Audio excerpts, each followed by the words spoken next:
Կիրակնորը ամփոփիչ թողարկմամբ առաջին լրատվականն է եթերում, ես Գևորգ Ալթունյանն եմ, բարի երեկո։ Եվ այսպես, անցնող շաբաթ հոկտեմբերի 29-ին նախագահ Սերժ Սարգսյանը դատախազությունում իրավապահ մարմինների ներկայացուցիչների մասնակցությամբ խորհրդակցություն էր հրավիրել քրեական գործերով իրականացվող նախաքննության վիճակին առնչվող խնդիրների կապակցությամբ։ Ըստ էության այս խորհրդակցությունը հերթականն է երկրի ղեկավարի մասնակցությամբ եւ նախաձեռնությամբ անցկացվող քննարկումների շարքում, կապված հանրային կյանքի ամենատարբեր ոլորտներին առնչվող հիմնախնդիրների հետ։ Նախորդ 2-3 ամսվա ընթացքում մի շարք այդպիսի խորհրդակցություններ արդեն իսկ կայացել են պետական գնումների, առողջապահության, դատաիրավական համակարգի, քաղաքաշինության եւ այլ ոլորտներին առնչվող խնդիրների շուրջ։ Նման ձևաչափով քննարկումների կարիք անկասկած վաղուց արդեն կար, երբ կոնկրետ ոլորտի պատասխանատուները ըստ էության հրապարակավ լսում են իրենց ոլորտի վերաբերյալ երկրի ղեկավարի դիտարկումներն ու միգուցե անգամ շատ կոշտ քննադատությունները ու ստանում կոնկրետ հանձնարարականներ։ Պետական կառավարման համակարգում կուտակված խնդիրներն այնքան շատ են եւ այնքան բազմաշերտ, որ դրանց լուծման համար չափազանց լուրջ ջանքեր են պահանջվում։ Ցավոք սրտի անել այդ ամենը կոնկրետ վերցրած ոլորտների պատասխանատուների մակարդակով կարծեք թե չի ստացվում։ Միգուցե նախաձեռնողականությունն է քիչ, միգուցե պատասխանատվության զգացումը, միգուցե մասնագիտական կարողությունները կամ նույնիսկ ցանկությունը։ Բայց ամեն դեպքում կարիք է առաջանում նման բաց տեքստերով եւ կոշտ տոնայնությամբ ու շեշտադրումներով քննարկումների բարձրագույն իշխանության նախաձեռնությամբ։ Դատաիրավական համակարգի ներկայացուցիչների մասնակցությամբ վերջին այս խորհրդակցությունն այս առումով բոլորովին էլ բացառություն չէր, առավելևս որ առաջինն էլ չէր։ Համակարգի ներկայացուցիչների հետ նման խորհրդակցություններ պարբերաբար են անցկացվում, ինչն օրինաչափ է, հաշվի առնելով համակարգի կարևորությունը պետություն-քաղաքացի փոխհարաբերություններում։ Ընդամենը մեկ կոռումպացված կամ դիլետանտ դատավորը, դատախազը կամ քննիչը կարող է փոխել քաղաքացու վերաբերմունքը համակարգի հանդեպ։ Նման մի քանի դատավորը, դատախազը կամ քննիչը կարող են փոխել քաղաքացու վերաբերմունքը պետության հանդեպ։ Սա գրեթե աքսիոմատիկ ճշմարտություն է, որը երկընտրանքի հնարավորություն չի թողնում։ Համակարգը պետք է ընկալելի տեսքի բերվի։ Եվ սա այս փուլում մեր երկրի առջև ծառացած կարևորագույն մարտահրավերներից մեկն է։ Արթուր Գրիգորյան, Ստապվելու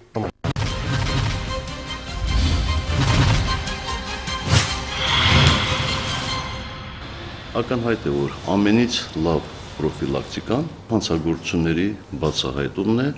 ու աճի անխուսափելիության ապահովումը։ Ընդ որում այստեղ երկու խնդիր կա։ Մի խնդիրը վերաբերում է քննության փուլին, բացահայտման փուլին, որ օպերատիվ եւ քննչական մարմինները պարտավոր են դա անել ժամանակին եւ որակյալ, եւ երկրորդ խնդիրը դատավճիռի կայացումն է եւ այդ դատավճիռի ի կատարածումը։ Քաղաքակիրթ աշխարհի օրինակին հետևելով Հայաստանն էլ ժամանակին տարանջատեց իշխանության տարբեր թևերը եւ ստացվեց այնպես, որ անջատումից հետո մարդկանց բողոքների մի զգալի մաս, այդ թվում եւ նախագահի աշխատակազմ ուղված, վերաբերում է հենց դատաիրավական ոլորտին։ Անցած տարվա օգոստոսին ոլորտի անմխիթար վիճակի շտկումը երկրի ղեկավարի մոտ խորհրդակցության թեման էր։ Տրվեցին հանձնարարականներ, որոնց պատշաճ կատարման դեպքում կբարելավվեր իրավապահ մարմինների աշխատանքն ու կբարձրացներ հանրության վստահությունը։ Անցավ 4 ամիս։ Ցավոք պետք է նշեմ, որ արդյունքները այսօրվա դրությամբ գոհացուցիչ չեն եւ մենք չենք կարող արձանագրել լուրջ փոփոխություններ այս ոլորտում։ Եվս 10 ամիս անց խոսակցությունը տարվում էր արդեն կոնկրետ դեպքերի պրակտիկ վերլուծության վրա։ Քննությունը վարող մարմինները կեղծել են դեպքի փաստերը, հովանավորել հանցագործներին, պարտակել հանցագործությունը, մեղքը բարդել այլ անձանց վրա եւ այլն։ Նախագահի աշխատակազմում քաղաքացիների ստացված դիմումների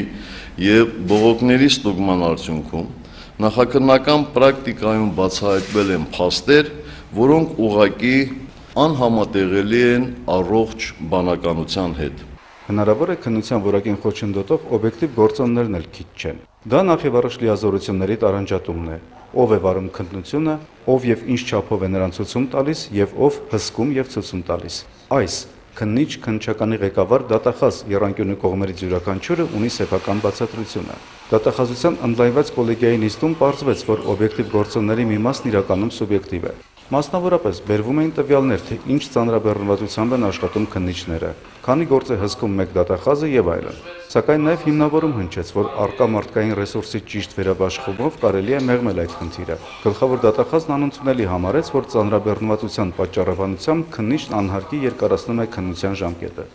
Եվ պարտադիր չի, որ քրեական գործը անպայման ավարտի եկանցիա ժամկետում։ Քննիչները հոգեբանություն ունեն, որ Որոնք կարող են երկու ամսվա ընթացքում գործը ավարտել եւ ոչ մի խոսակցություն այսպես ասած չդառնա նրանց։ Այդ գործը, եթե կարելի է ավարտել մեկ շաբաթում, 10 օրվա ընթացքում, ինչի համար ավարտել երկու ամսում։ Եթե միանշանակ ու անբեկանելիորեն արձանագրված լինեին քննողի ու հսկողի գործառույթները, կարելի էր պարզապես արտագրել այդ դրույթները, սակայն աշխարհում գոյություն չունի միասնական մոդել։ Միացյալ Նահանգների համակարգն ընդհանրապես դժվար է հասկանալ եվրոպական մտածողության մարդուն։ Այնտեղ տարբեր ոլորտներում մասնագիտացած մարմինների շարքում առաջատարը համարվում է հետաքննությունների դաշնային բյուրոն։ Այն արդարադատության նախարարության կազմում է, իսկ նախարարությունը ղեկավարում է ԱՄՆ-ի գլխավոր դատախազը։ Ֆրանսիայում եւ մի քանի այլ երկրում ոստիկանական տեղազնությունից հետո քննությունն ստանձնում է լայն լիազորություններով օժտված հետաքննող դատավորը։ Մեծ Բրիտանիայում ոստիկանությունն անում է ամբողջ աշխատանքը եւ վերջում հավաքված նյութերը տրամադրում պետական մեղադրողների ծառայությանը։ Յուրաքանչյուր մեղադրող գնահատելով գործի դատական հեռանկարի իրատեսությունը ինքնուրույն է որոշում՝ պաշտպանել մեղադրանքը թե ոչ։ Եվ չնայած տարբերություններին, այդ երկրների դատաիրավական համակարգերը սեփական քաղաքացիների մոտ դժգոհության նման առիթներ, ինչպես մեզ մոտ, չեն տալիս։ Այսինքն երևի այնքան էլ էական չէ շարժիչի ընտրությունը, կարևորը որ մեքենան շարժվի ճիշտ ուղղությամբ։ Յուրաքանչյուրը պետք է պատասխանատվություն ունենա։ Եվ այդ պատասխանատվությունը պետք է ֆիքսված լինի։ Եվ ասենք, այս մեկի մասնագիտական ունակությունները լավ չի, այն միտեղ է այսպես է, ծանրաբեռնվածությունը շատ է։ Ով որ այդ ծանրաբեռնվածությանը չի դիմանում, բարի ճանապարհ, ուղարկեք թող գնա տուն։ Մեր զինվորի ծանրաբեռնվածությունը քիչ է։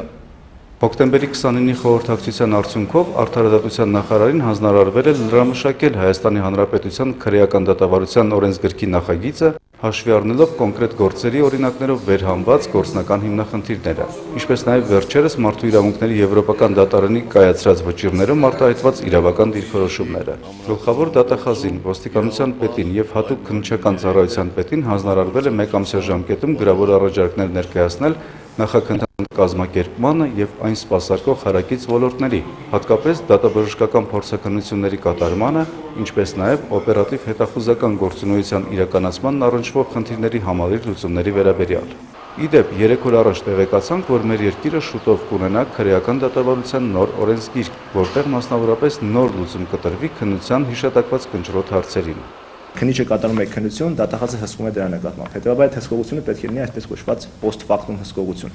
Նա չպետք է ուղղորդող բնույթ կրի քննիչի համար։ Քննիչը կատարում է քննություն, դրա արդյունքները որոշակի փուլում դատախազի կողմից ստուգվում են դրանց օրինականությունը եւ դրա հիման վրա նոր կարող են տրվել հանձնարարություն։ Իսկ խորհրդակցության արդյունքով եւս մի հանձնարարականի համաձայն ոստիկանության պետը մեկ ամսյա ժամկետում կհաշվարկի եւ կներկայացնի քննիչների գործունեության նյութատեխնիկական ապահովման ուղղված առաջարկ։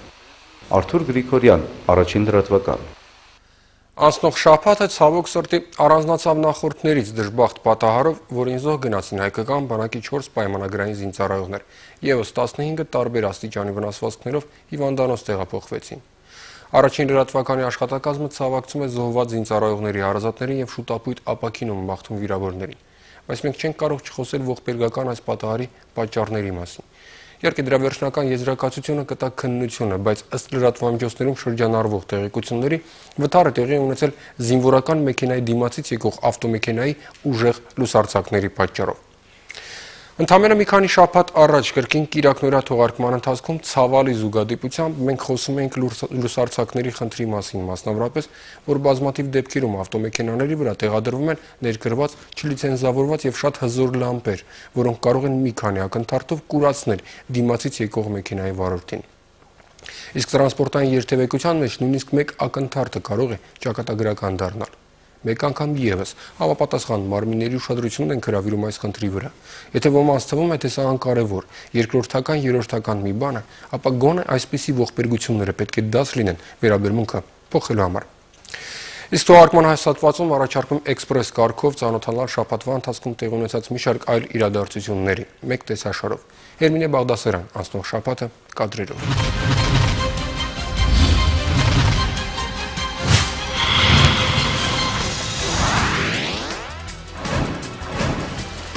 Տերևաթափն ու ցրտողորերը մի շաբաթով էլ մոտեցրին ձմռանը։ Վերին Լարսից ստացված լուրը Հայաստանի քաղաքացիներին ու հայկական ապրանքները դեպի Ռուսաստան տեղափոխողներին զգուշացրեց։ Ցամաքային միակ ճանապարհի անցակետը եղանակի թելադրանքով կրճատում է աշխատանքային ժամերը։ Քանի դեռ ձյունը Կովկասի լեռնաշղթան չի փակել, անհանգստացող չեղավ, մանավանդ որ շաբաթը թարմացրեց հույսը, թե հնարավոր է մեր երկրից Վրաստան ուղևորվող գնացքը մտնի Աբխազիա ու հասնի ռուսական շուկա։ 20 տարի չշահագործվող աբխազական գիծը վերաբացել մտադիր է Թբիլիսիի նոր իշխանությունը։ Երևանում անմիջապես տեխնիկական հարցերի անցան։ Ռելսերն աշխատող են, գիտեն, մնում է հրաման լինի։ Աբխազիայի կողմից մինչև վրաստական սահման էլեկտրիչկա աշխատող, այսինքն կշահագործվող գիծ է։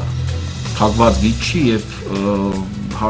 բացելու դեպքում քաղաքական հարցը եթե լուծվի, իհարկե կբացվի։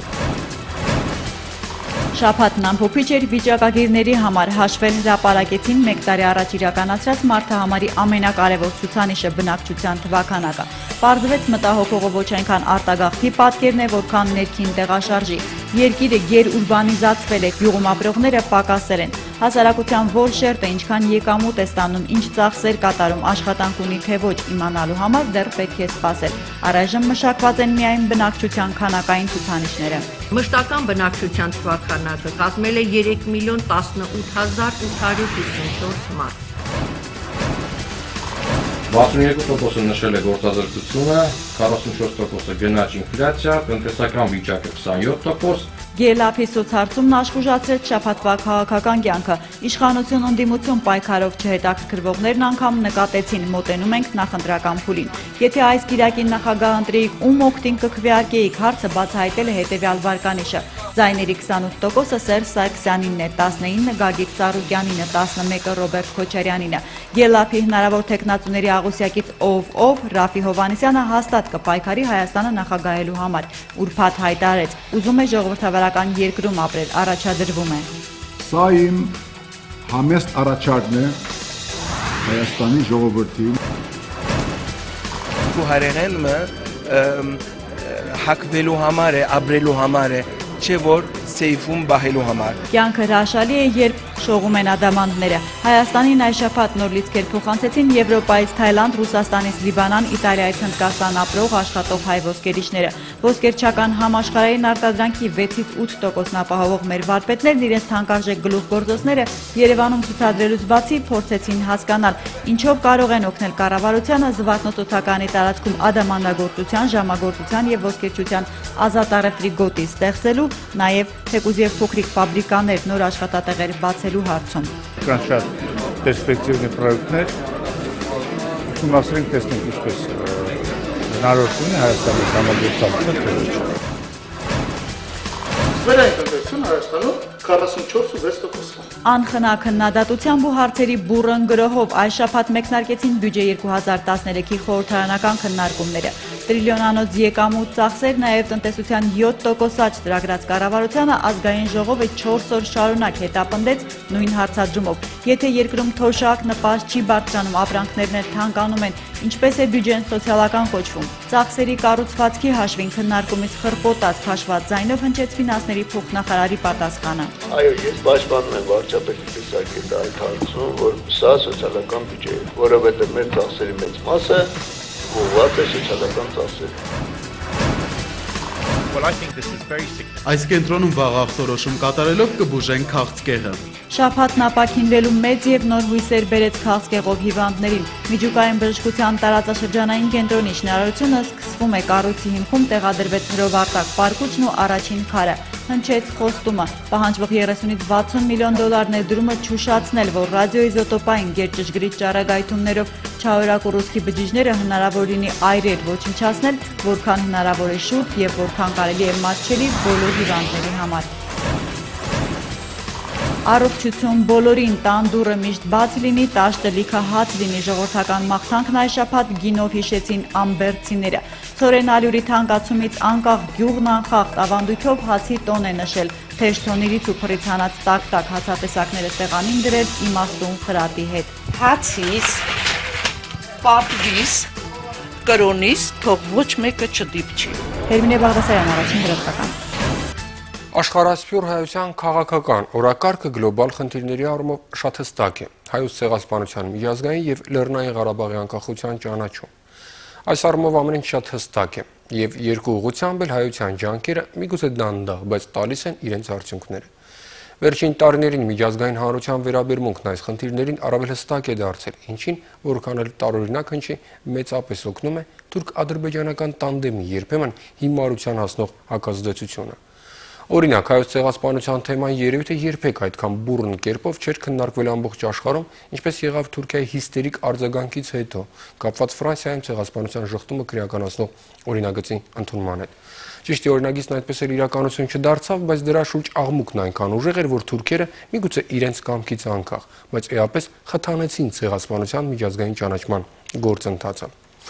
Նույնը Արցախի ինքնորոշման իրավունքի պարագայում Ադրբեջանի քայլերը բոլոր հնարավոր միջոցներով բարձրացնել իրենց երկրի իմիջը որպես հզոր տերության շատ հաճախ այնպիսի մարազմային դրսևորումներ են ստանում, որ աշխարհի համար շատ ավելի հստակ է դառնում, թե ինչու պետք է Արցախը անկախ լինի։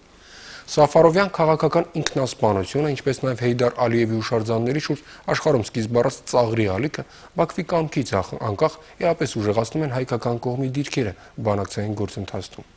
Երկիր, որը հերոսացնում է քննացային կասնարող մարդանմանին եւ երկիր, որի ղեկավարը տառապում է հայրական անբացատրելի համախտանիշով։ Համաձայնեք ուշագրավ համադրություն է։ Այս առումով բոլորովին էլ պատահական չէր, որ օրեր առաջ Ավստրալիայի ամենամեծ նահանգը ճանաչեց Արցախի անկախությունը։ Դա process-ի ընդհանրապես սկիզբն է։ Իսկ որ այն շարունակվելու եւ հաջող ավարտ է ունենալու կասկածից վեր է։ Արցախը անկախ պետություն է, անկախության գրեթե բոլոր բաղադրիչներով։ Արցախը նվաճել է անկախ լինելու իրավունքը եւ անկախ է լինելու։ Այնպես, ինչպես ավելի քան 2 տասնյակ այն պետությունները, որոնք վերջին 20 տարվա ընթացքում անկախություն են նվաճել։ 26 պետություն 20 տարվա ընթացքում։ Եթե լիներ մեկը կամ երկուսը, դա կարելի կլիներ որպես բացառություն ընդունել, բայց երբ դրանք 26-ն են, խոսել բացառությունների մասին ուղղակի անիմաստ է դառնում։ Դա ամենաիսկական շքերթ է։ Հայկարամ Նահապետյան, անկախության շքերթ։ Վերջին 20 տարիներին ՄԱԿ-ի անդամ երկրների թիվն ավելացել է 26-ով, պետությունների կազմավորման գործընթացը շարունակական է եւ պատմության ոչ մի հատվածում էլ չէր դադարել։ Այսօր քարտեզին են հայտնվում ոչ միայն երկրներ, որոնք վերագտնում են անկախությունը, այլև պետականություններ, որոնք պատմականորեն երբևէ գոյություն չէին ունեցել՝ Կոսովո, Սլովակիա, 2 Սուդաններ, թվարկումը կարելի է շարունակել։ Անկախության միլիոնանոց հավաքները ցնցում են Բարսելոնան, թեման համաշխարհային մամուլի ուշադրության կիզակետում է։ Ամերիկաբնակ կատալոնացիները եւս սպասում են Բարսելոնայի տարածաշրջանում սպասվող հանրաքվեին։ Ամերիկաբնակ կատալոնացիները նույնպես հետևում են հեռավոր Բարսելոնայում տեղի ունեցող 1.5 միլիոնանոց անկախության հանրահավաքին։ Այստեղ Մերիլենդի ակումբում կազմակերպված ձեռնարկին կատալոնացիները ոչ միայն փորձում են ազգային ուտեստներ եւ կազմակերպում մշակութային միջոցառումներ, այլև քննարկում վերջին քաղաքական զարգացումները։ But some months ago I'm feeling more Catalan and more independentist because Վերջին ամիսներին ինձ ավելի շատ եմ կատալոնացի զգում եւ ավելի հակվում դեպի անկախության գաղափարը։ Նախկինում այդպես չէի մտածում, բայց հիմա վիճակը Կատալոնիայում տագնապալի է։ I don't personally believe that independence is the way we have to go. Չեմ կարծում, թե պետք է շարժվենք անկախության ուղղությամբ։ Ինքս հանրաքվեի ընթացքում անկախության օգտին չէի քվեարկի, սակայն ես ընդունում եմ ինքնորոշման իրավունքը, որն ընդհանուր է բոլոր ժողովուրդների համար։ Իսպանիայի լրագրողների միության անդամ Արթուր Ղուկասյանը եւս հետևում է զարգացումներին։ Անկախության ալիքը կարող է վերադառնալ նաեւ բասկերի երկիր, նշում է նա։ Այդ պայքարը միշտ է եղել եւ Ֆրանկոից առաջ եւ Ֆրանկոն կարողացավ ժամանակին արգելակել շարժումը, նպատակներ դրել եւ այդպես էլ կարողացավ կատարել եւ բասկերի երկրում նույնպես։ Ես չեմ կարծում, որ հասնի հարցը այնպես, որ տանկեր մտցնեն եւ այլն, նրանք միշտ նախընտրել են քաղաքակիրթ մոտեցումը այս հարցերի շուրջ։ Ամերիկյան պետքարտուղարությունը նույնպես հետևում է զարգացումներին։ Եվրոպան համակեցության տարբեր մոդելներ է առաջարկում, բայց ասուլիսին նշեց Ֆիլիպ Գորդոնը։ On Catalonia, I'm not going to get into domestic Spanish affairs. Չեմ պատրաստվում մեկնաբանել Իսպանիայի ներքին հարցերը։ Իհարկե, ճանաչում ենք Իսպանիան որպես պետություն, նրա ինքնիշխանությունը, բայց իրականում դա իհարկե Իսպանիայի ներքին խնդիրն է։ Քաղաքագետ Չարլզ Քինգի վերջին հոդվածը պատկերում է քնած անգլիացուն, որից շրջազգեստով շոտլանդացին անջատում է Շոտլանդիան։ Քինգը հիշում է դարեր առաջ շոտլանդացի Ուիլյամ Ուոլեսի սխրանքը։ Շոտլանդական մայրաքաղաք Էդինբուրգից ոչ հեռու Ստերլինգի կենտրոնում է վերխոյանում Ուոլեսի արձանը։ Միջնադարյան հերոսի կռիվն անգլիական արքայի դեմ նաև հայտնի ֆիլմի առանցքում էր։ Շոտլանդիայում շատերը ասում են, որ 21-րդ դարում շարունակում են 13-րդ դարում Ուոլեսի կիսատ թողած գործը։ Քաղաքագետ Վիգեն Քոչարյանը նկատում է, որ արդի ժողովրդավարության պայմաններում մետրոպոլիայի հնարավորությունները հակազդելու ինքնորոշման շարժումներին ավելի սահմանափակ են համեմատած պատմական դարաշրջանի կամ տոտալիտար պետությունների հետ։ Ինչպես տեսանք Մեծ Բրիտանիայի առումով, կենտրոնական իշխանությունները փաստացի համաձայնվել են նրան, որ համապատասխան ինքնորոշվող սուբյեկտը պետք է իր կամքը արտահայտի։ Եվ եղած իրողությունների պայմաններում ուրեմն միակ հնարավորությունը ազդելու այդ կամարտահայտության վրա հանդիսանում է հետևյալը, որ կենտրոնական իշխանությունները միգուցե առաջարկեն որոշակի բարեփոխումներ, ասենք պետական կառավարման, երկրի տարբեր մասերի փոխհարաբերությունների առումով ուղղված նրան, որպեսզի ընտրողը դեմ հանդես գա ինքնորոշմանը եւ բավարարվի այն կարգավիճակով, որը գոյություն ունի Միացյալ Բրիտանիայի շրջանակներում։ Որքան համառ է Մադրիդի տեսանկյունը այս հարցի շուրջ, որ չի կարող դա լինել, այնքան համառ են իրենք նաև ընտրելով այդ ճանապարհը, ինչպես մենք ժամանակին Ղարաբաղյան շարժման կապակցությամբ։ Welcome to all of you. Can we please give them a nice welcome? Ռոդ Այլենդ նահանգն ամերիկյան առաջին վարչատարածքային միավորն էր, որն այս տարի ճանաչեց Արցախի անկախության իրավունքը, կոչ անելով Վաշինգտոնի իշխանություններին հետևելու իրենց։ Իդեպ նահանգային խորհրդարանում Արցախի ներկայացուցչին պատվեցին որպես Լեռնային Ղարաբաղի Հանրապետության դեսպան։ Whereas the region of Artsakh, also known as Mountainous Karabakh, is located in the Trans-Caucasus and has historically been Armenian territory. Քանի որ Լեռնային Ղարաբաղը պատմականորեն հայկական տարածք է, գերազանցապես բնակեցված հայերով, քանի որ տարածքը 1923 թվականին կոմունիստ բռնակալ Ստալինի ջանքերով գծվեց խորհրդային Ադրբեջանին, խախտելով ժողովրդավարության սկզբունքները, քանի որ հայերը տասնամյակներով խտրականության էին ենթարկվում, քանի որ Ադրբեջանը բռնությամբ պատասխանեց խաղաղ հանրահավաքներին, քանի որ Ադրբեջանի հետ հրադադար ստորագրելուց հետո Լեռնային Ղարաբաղն առաջընթաց է արձանագրել ժողովրդավարության եւ տնտեսական զարգացման ասպարեզներում, Ռոդ Այլենդի խորհրդարանն աջակցություն է հայտնում Լեռնային Ղարաբաղի Հանրապետության անկախությանը եւ ամերիկյան կառավարությանը կոչ անում ճանաչել Արցախի անկախությունը։ Հաջորդիվ Արցախի անկախության իրավունքը ճանաչեց Մասաչուսեթսը, ապա Ավստրալիայի Նյու Սաութ Ուելս նահանգը։ Վիկիպեդիայում հայ բլոգերներն արդեն աշխատանք են սկսել Լեռնային Ղարաբաղի Հանրապետության կարգավիճակը չճանաչված երկրից մասամբ ճանաչված պետության փոխելու ուղղությամբ։ Աշխարհաքաղաքական հարատև փոփոխությունների պայմաններում տարածքային ամբողջականության սկզբունքի գերակայության մասին խոսելը ուղղակի անիմաստ է։ Երեք Արցախ, Էրիտրեա կամ Մոնտենեգրո, վաղը գուցե Շոտլանդիա, Քվեբեկ կամ անկախ Կատալոնիա արդեն ոչ միայն ինքնորոշման շարժումներ են, այլև դարձել են նորագույն պատմության տրամաբանությունը։ Հայկարամ Նահապետյան, Արթուր Գրիգորյան, Առաջին լրատվական, Վաշինգտոն, Երևան։ Մեր կիրակնօրյա թողարկումների ընթացքում որպես կանոն հիմնականում կենտրոնանում ենք հայաստանյան եւ Հայաստանի հետ այս կամ այն կերպ առնչվող իրադարձությունների վրա։ Այնինչ աշխարհում էլ այդ ընթացքում չափազանց ուշագրավ բաներ էին տեղի ունենում։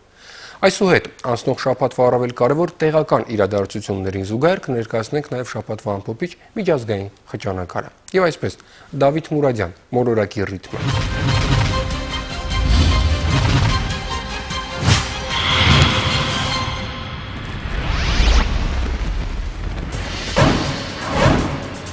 Վերջին տվյալով Սենդի փոթորկի զոհերի թիվը Միացյալ Նահանգներում անցել է 100-ից։ Բոլորից շատ ծովամերիկից տուժել են Նյու Յորք քաղաքն ու նահանգը, Մերիլենդ եւ Նյու Ջերսի նահանգները։ 8 միլիոն բնակիչ օրեր շարունակ զրկված է հոսանքից, գրեթե չի աշխատում նաև տրանսպորտը։ Միացյալ Նահանգների կառավարությունը մտադիր է մինչև նոյեմբերի 6-ի քվեարկությունը լուծել այդ խնդիրները։ Ամերիկյան խոշոր ապահովագրական ընկերությունները նշել են, որ Սենդիի վնասն այնքան մեծ է, որ այս պահին նույնիսկ հնարավոր չէ նշել դրա ստույգ թիվը։ Սենդիի պատճառով Նյու Յորքի քաղաքապետը չեղյալ է համարել Նյու-Յորքյան ավանդական մարաթոնը, այն ունի 42 տարվա պատմություն։ Այս տարի մարաթոնին մասնակցելու համար Նյու Յորք էր ժամանել 40,000 մարզիկ։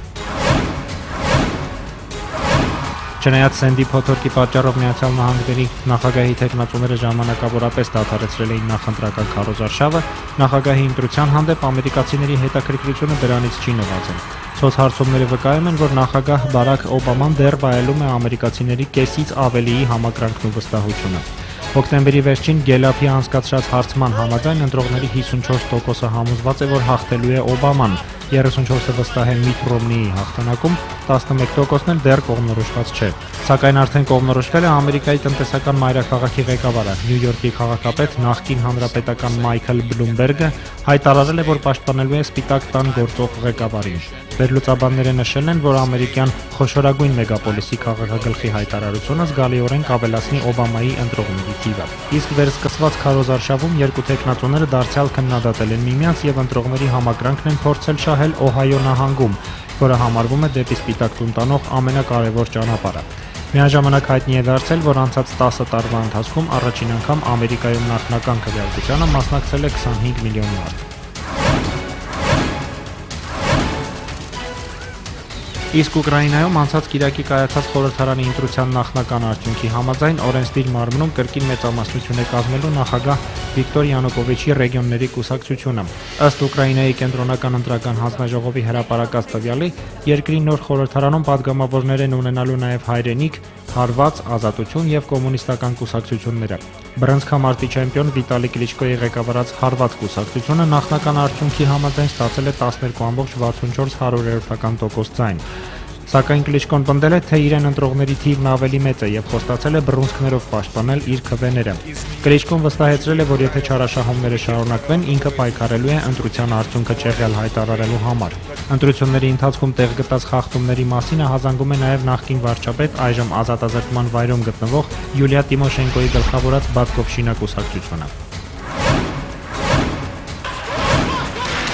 Շաբաթը Թուրքիայում սկսվել եւ ավարտվել է ինչպես ներքին, այնպես էլ արտաքին ճակատում բախումներով եւ արյունահեղությամբ։ Նախ հանրապետության տոնն է մթագնվել զանգվածային ցույցերի ժամանակ ոստիկանության հետ բախումներով, իսկ վերջին օրերին թուրքական բանակը լայնածավալ ռազմական գործողություն է սկսել Իրաքի հյուսիսում կենտրոնացած քուրդ զինյալների դեմ։ Ընդդեմ Թուրքիայի իշխանությունների վարած քաղաքականության բողոքի ցույցեր են տեղի ունեցել նաև Բեռլինում, որտեղ վարչապետ Էրդողանը փորձում էր շանտաժի լեզվով ժամկետ սահմանել Եվրոպայի համար, որի դռներն իրականում բախում է ինքը։ Էրդողանն ասել է, որ Անկարան կհրաժարվի Եվրամիությանն անդամակցելուց, եթե մինչև 2023 թվականը չլուծվի այդ հարցը, միաժամանակ հայտարարելով, որ Անկարան որպես Եվրամիությանն այլընտրանք ձևավորելու է թուրքական լիրայի միություն, որի կազմում դեռ հայտնի չէ, թե ինչ պետություններ կարող են ներգրավել։ Իսկ Էրդողանի դեմ բազմամարդ բողոքի ցույցերի մասնակից քրդերը, եզդիները, ալավիները, հայերն ու այլ ազգեր Թուրքիայի վարչապետին մեղադրել են ազգային փոքրամասնությունների նկատմամբ կիրառվող ռեպրեսիվ քաղաքականության, հակասիրիական ագրեսիվ գործողությունների համար։ Դիպուկահարի կրակոցից Հարապի Սուրբ Գևորգ եկեղեցու շրջանում նորից հայ է զոհվել։ Մինչև այդ ապստամբների եւ բանակի միջև մարտերի հետևանքով Հալեպում հրկիզվել է հայաբնակ Նոր Գյուղ թաղամասում գտնվող հայկական Սուրբ Գևորգ եկեղեցին։ Միաժամանակ շարունակվում են Բեյրութից Սիրիա ուղևորվող ավտոբուսից առևանգված 7 հայերի ազատ արձակման ուղղությամբ ջանքերը։ Համատեղ հայտնված 3 րոպեանոց դաժան տեսագրությունն առաջացրել է իրավապաշտպանների զայրույթը։ Ապստամբների տարածած տեսագրությունում զինյալ ապստամբները դաժանաբար ծեծում եւ սպանում են Սիրիայի բանակի զինվորներին։ Վերջին օրերին էլ մեղադրանքներ են փոխանակել ապստամբ ուժերի հրամանատարությունը եւ Միացյալ Նահանգների պետքարտուղարը։ Դավիթ Մուրադյան, Առաջին լրատվական։ Օրեր առաջ Դավթաշենի նորակառույց շենքերից մեկում բեռնատար վերելակի վթարը, որ հետևանքով 2 մարդ զոհվեց, եւս 2 հիվանդանոց տեղափոխվեցին, օբյեկտիվորեն սրեց վերելակների խնդրի նկատմամբ ուշադրությունը։ Առավել ևս որ պարզվել էր, որ կոնկրետ այդ պարագայում վերելակն ինքնաշեն էր եւ անհրաժեշտ փորձակնություն չէր անցել։ Իսկ կամ մեկով կկարողանա ասել, թե հանրապետության նորակառույցներից քանիսի վերելակներն են փորձակնություն անցել, քանիսը ոչ։ Արդյոք նման վիճակագրություն ընդհանրապես կա։ Ի վերջո, եթե շենքերից մեկում նման վերելակ եղել էր, ապա բոլորովին էլ բացառված չէ, որ մի քանի այլ շենքերում նույնպես լինի։ Իսկ սա նշանակում է, որ նման վթարներից խուսափելու որևէ երաշխիք այս պայն ուղղակի չկա։ Հանրապետության բազմաբնակարան շենքերի վերելակների ջախջախիչ մեծամասնությունը մեղմ ասած անվտար վիճակում է, թե դրանցից քանիսը տարական մաշվածության պատճառով կարող են վթարվել ցանկացած պայն, ոչ ոք չի կարող ասել։ Հետևաբար, ստացվում է, որ հանրապետության ազգաբնակչության մի որոշակի մասը ամեն օր օգտվելով ծայրահեղ մաշված եւ կիսասարքին վիճակում գտնվող վերելակներից ուղղակիորեն վտանգում է սեփական կյանքն ու առողջությունը։ Ընդ որում բոլորովին էլ պարտադիր չէ, որ բոլոր վերելակների պարագայում դրանք անսարք կամ մաշված լինելը պայմանավորված լինի միջոցների բացակայությամբ։ Շատ հաճախ դա ընդհանրապես մեր սովորական, ցավոք սրտի նաև բնութագրական թափթփվածությունն է։ Լիանա Կարապետյան, Ճոպանից կախված։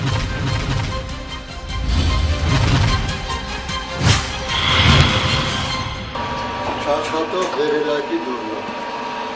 որ ինչքան քանի տարի է աշխատում։ Ինչքան որ շենքը կամ 2 տարի է աշխատում, նրանից հետո չի աշխատում։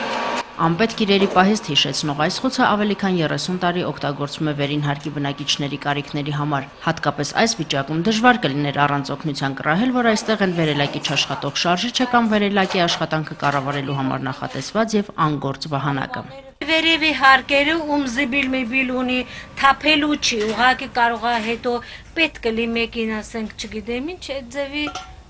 լցնում ենք էլի։ Հայաստանում կարված դռներով տասնյակ չաշխատող վերելակներ կան, որոնք հնարավոր չէ նորոգել։ Վերելակային տնտեսության համար մեկ խնդիրը պահեստամասերի բացակայությունն է։ Լավագույն դեպքում երկրորդային շուկայից հնարավոր է ձեռք բերել արդեն իսկ օգտագործված եւ հաճախ մաշված պահեստամասեր։ Նոր պահեստամասեր գոյություն չունի։ Միայն Երևանում 73 վերելակ կա, որոնց կապիտալ նորոգումն անգամ իզորու չէ օգնել։ Աշխատող վերելակ չունեցող շենքերի բնակիչների հույսը սեփական ոտքերն են, որոնք ամեն օր հաշվում են բարձրահարկերի բոլոր աստիճանները։ Վերելակները պատկանում են համատիրությանը, այսինքն բնակիչն ինքը միջոց պետք է տրամադրի հիմնանորոգման կամ նոր սերնդի վերելակ գնելու համար, որն արժե 25-ից 30 հազար դոլար։ Պարզ բան է, որ դա համատիրության ուժերից վեր բան է եւ մեծ ցանկության դեպքում անգամ իզորու չէ փոխարինել նորով։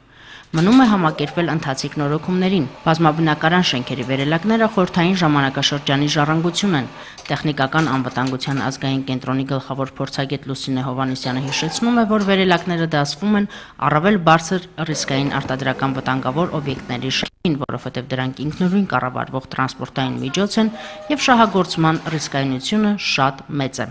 Փորձը ցույց է տալիս, որ մեծամասամբ դեպքեր է տեղի ունեցել, ոչ թե հենց տեխնացին վթար, որ վերելակը, չգիտեմ, պոկվեց, կտրվեց կամ ինչ եղավ, այլ ուղղակի հենց օգտվողների մեղքով տեղ են ունեցել դժբախտ դեպքեր։ Վերելակների անվտանգ աշխատանքն ապահովող էլեկտրամեխանիկները քիչ են եւ տարեց, իսկ երիտասարդներին դժվար է գայթակղել այդ պատասխանատու եւ շահութաբերություն չունեցող գործով։ Փորձագետը վստահեցնում է, որ խորհրդային ժառանգության վերելակների անվտանգությունը հուսալի է, եթե միայն ապահովի տեխնիկական սպասարկման բարձր որակ։ Վերելակների շահագործման թույլատրելի ժամկետը 25 տարի է, որից հետո կապիտալ նորոգման դեպքում հնարավոր է զգալի երկարեցնել վերելակի կյանքը։ Վերելակն էլ տրանսպորտային միջոց է։ 71 թվականի 01 մակնիշի Ժիգուլի մեքենան մինչև հիմա լավ սպասարկեն, բայց նա փդել է ֆիզիկապես, մաշվել է, քրքրվել է, ոնց կարելի է սպասարկել։ Հանրապետությունում գրանցված 6230 վերելակներից 5122-ը բնակ ֆոնդի վերելակներ են։ Երևանում փորձաքննություն է անցել 4172 վերելակ, 112-ը բացասական արդյունքով։ Ընդհանուր առմամբ բազմաբնակարան շենքերի ամենօրյա փոխադրամիջոցը 3 ճոպանից կախված դառն ապրած, սակայն առայժմ այլընտրանք չունենալու պատճառով չհանձնվող տեսակ է։ Լիանա Կարապետյան, Արմեն Անդրեասյան, Արտակ Ղևոնդյան, Առաջին լրատվական։ Մենք շատ ենք սիրում խոսել մեր դարավոր պատմությունից ու հարուստ մշակութային ժառանգությունից։ Մինչդեռ համոզված եմ քչերն են հարաբերական խորությամբ տիրապետում մեր պատմության ու մշակութային ժառանգության նույնիսկ աննշան հատվածի մասին գիտելիքների։ Օրինակ, Արտաշատ։ Ինչ գիտենք մենք այդ քաղաքի մասին։ Հայաստանի քաղաքներից ընդամենը մեկը։ Բայց քաղաք, որի պատմությունն այնքան հարուստ է, որ հոլիվուդյան պրոդյուսերները կարող են ոչ թե մեկ, այլ մի քանի պատմական հզոր ֆիլմեր նկարահանել դրա իման վրա։ Մեծ հայքի երբեմնի փառքն ու զորությունը խորհրդանշող քաղաքամայր։ Խորենացին գրում է.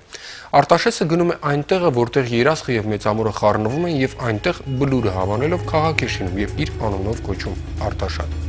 Հույն պատմիչ Պլուտարքոսը պնդում է, որ քաղաքի տեղանքն ընտրել է Կարթագենի նշանավոր զորավար Հաննիբալը, որն ապաստանել էր Արտաշեցի արքունիքում։ Հենց Հաննիբալը մարդկության պատմության ամենախարիզմատիկ զորավարներից մեկն էր, կազմել է քաղաքի արտակագիծը եւ թագավորի առաջարկով գլխավորել շինարարական աշխատանքները։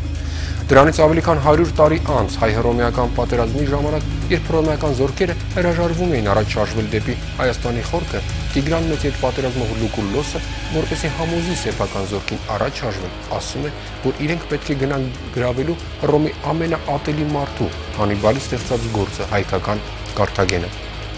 Այդ ժամանակ հռոմեացիները արտաշատ չեն հասնում, դա նրանց հաջողվում է 120 տարի անց միայն։ Այդուհանդերձ Արտաշատի փառքը դրանից հետո ոչ միայն չի խամրում, այլև այդ պարթևական դաշինքի եւ Հռոմի միջև Ռանդիայի խաղաղության դաշնագրից հետո կայսր Ներոնը ճարտարապետներ ու բանվորներ է տրամադրում մեծ հայքի թագավոր հռչակված Տրդատին Արտաշատը վերականգնելու համար։ Հին Արտաշատի պեղումները շատ ուշագրավ բացահայտումներ են արել եւ դեռ անելու են։ Անցնող շաբաթ հին Արտաշատի հինավայր էր այցելել Հանրապետության նախագահը։ Քրիստոսի ծննդից առաջ բեմադրություններ ներկայացրած քաղաքի հյուսիս-արևմտյան հատվածում ների ընթացքում Երևան է եկել ենթադրաբար Ապոլոն Տիրի տաճարի մնացորդները, Գանձարանը, 10 սենյակից բաղկացած հասարակական բաղնիկը, որը նույնպես պետության զորագույն նշաններից է, Սյունազար դահլիճը եւ այլ կառույցներ շուրջ 1200 քառակուսի մետր ընդհանուր մակերեսով։ Պեղումները թույլ են տալիս վերականգնել հին արևելքի խոշորագույն տնտեսական եւ մշակութային կենտրոններից մեկի եւ հայոց հռչակավոր արքայանից քաղաքի ընդհանրական նկարագիրը։ Առաջավոր Ասիայի քաղաքական, տնտեսական եւ մշակութային նշանավոր կենտրոններից մեկը դեռ շատ գաղտնիքներ կբացահայտի, ինչը հսկայական նշանակություն կարող է ունենալ ինչպես հայոց եւ հին աշխարհի պատմության, այնպես էլ հայագիտության համար։ Ինչ վերաբերում է հին Արտաշատին, ապա արդեն 3-րդ դարի երկրորդ կեսին Մեծամորի հունի փոփոխման պատճառով առաջացած ճահիճներն սկսում են սպառնալ տեղի բնակչության առողջությանը, եւ Խոսրով II նոր մայրաքաղաք է կառուցում Դվինը, ուր էլ տեղափոխում է բնակիչներին։ Հին Արտաշատի բացահայտված գաղտնիքներին մենք դեռ կանդրադառնանք հաջորդ կիրակի, իսկ այժմ հնագիտական մեկ այլ ուշագրավ հայտնագործության մասին։ Հայտնաբերվել է Խոսրով III Արշակունու ամառանոցը, նույն այն Խոսրով արքայի, որի հիմնած որսատեղի անտառը հասել է մինչև մեր օրերը։ Մայա Խաչատրյանն է պատմում։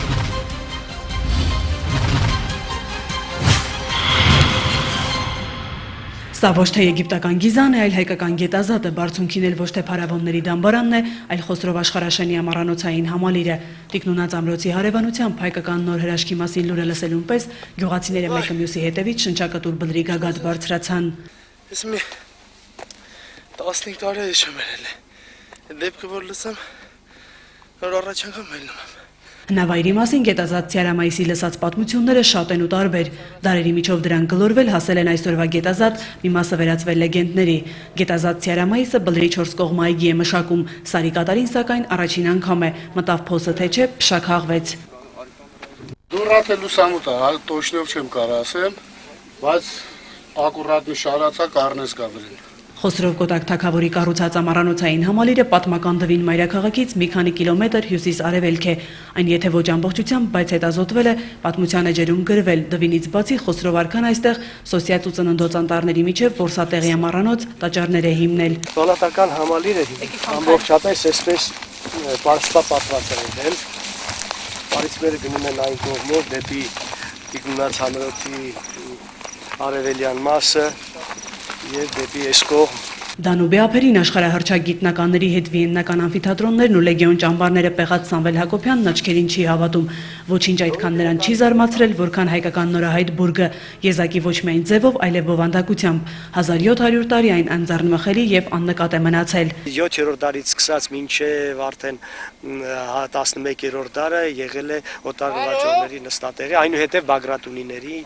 ուզում եմ ասել, միշտ այն օգտագործվել է։ 11-րդ դարից հետո արդեն իր նշանակությունը որ կորցրեց, մայրաքաղաքը տեղափոխվավ անի, որ այսպես պահպանվել է, ինձ ուղղակի հիացնում է։ Հուշարձանը պատահական է բացահայտվել, բարձրաժեք հնավայրի տեղը ոչ ոք չի իմացել։ Հողն այստեղ մշակվել է, ջուրն էլ ներծծվել, բացել դամբարանի վերին հատվածը, թե ինչը զորագույն քաղաքակրթություն է թաքնված բուրգի տակ, ցույց կտան պեղումների արդյունքները։ Հնագիտական միջգերատեսչական հանձնաժողովն արդեն ժամանակացույցն է կազմում։ Գյուղում մեծերից են լսել ժամանակին կավե խողովակով ջուր կաթ են Դվին հասցրել, այստեղից դիտակետով Դվինի բերդին նայել։ Թագավորի պալատի ներքևը հողերը ճահճից չորացնելու համար քան թոնիրներ դուրս եկավ։ Ըստ երևույթի զոր բաներ լսել, դեռ կավից կճուճներ շատ են գտնվել, Փոչուր քարփեջի կտորներ շատ կան։ Հնավայրի տեղը պատահական չէ, ենթադրվում է, որ այստեղ ժամանակի նշանավոր անձանցից մեկի դամբարանային համալիրն է։ Հուշարձանագետը վստահ է ամենաերկարակյաց մայրաքաղաքի Դվինի մոտ համակարգային հնագիտական պեղումները կվկայեն, որ սա նորահայտ հուշարձաններից ամենանշանակալիցն է։ Ըստ երևույթի հողարկավորված է կամ թավքավորական սերնդից ինչ-որ մեկը կամ ասենք արաբական շրջանի սկզբի 7-րդ դարի սկզբի ինչ-որ շատ նշանավոր զորավար կամ խալիվ։ Որ նորահայտ բլուրը թագուհիների ու կանանց հանգստի վայրի 4-րդ դարի արքայական ամրոցի հետ անմիջական կապ է ունեցել, գրեթե անժխտելի է։ Ծածկի եզրաշարի թափված զարդանախշքարերն անգամ վկայում են գտածոյի արժեքը պատմական է, որը վաղ միջնադարից սկսած օգտագործվել է եկեղեցաշինության մեջ։ Հանկարծ այստեղ հայտնաբերվի 2-րդ եւ 3-րդ այսպիսի դամբարան բլուրը կամ բուրգը, այսպես ասենք, գուրգանը, սա կվկայի, որ այստեղ միջնադարում եղել է հզոր եւ հարուստ քաղաքակրթություն։ Գտնված դամբարանի հետքերը մինչև գյուղամեջ են տանում,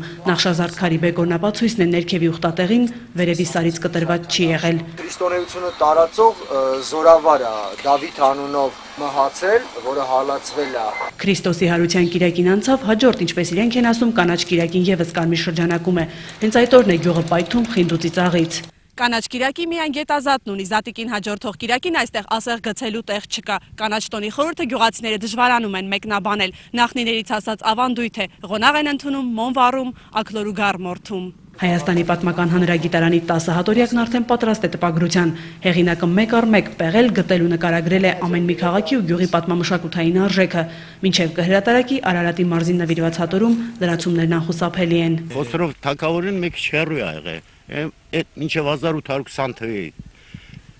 այս գյուղը որ ստեղծվել է, այդ ժամանակ ասենք ելելա յայլաղները։ Թագավորական շունչն այստեղ գետազատցիներն ամեն րոպե զգում են։ Ժամանակի պատմամշակութային կենտրոնը բացահայտումների խառնարան է։ Տարածքը գյուղի բնակիչներին մեծից փոքր հնագետ է դարձրել։ Սֆինքսից ոչ պակաս կհսկեն տարածքը, մինչև հնագիտական արշավախմբերն ու գանձեր որոնողները հայտնվեն։ Գետազատցի Գոգոյանները գյուղատնտեսական հերթական տարին մթնեցրին, կատակում են, եթե տաճարմայրի բոլոր բլուրները գաղտնազերծվեն, Խոսրովակերտ վայրերն էլ տուրիստական գոտու վերածվեն, Լոլիկի այգիներում իրենք այլևս անելիք չեն ունենա, ինքը հուշանվերների գործ կսկսի, կինը Գառնիի գաթայից ոչ պակաս համեղ, քաղցր հյուրասիրությամբ կզբաղվի։ Մայա Խաչատրյան, Էդգար Դավթյան, Առաջին լրատվական։ Այսքանն էինք առանձնացրել առաջին լրատվականի շաբաթվա ամփոփիչ կիրակն ուրա թողարկման համար։ Կհանդիպենք ուղիղ մեկ շաբաթ անց նույն տեղում, նույն ժամին։ Մնացեք խաղաղությամբ, ցտեսություն։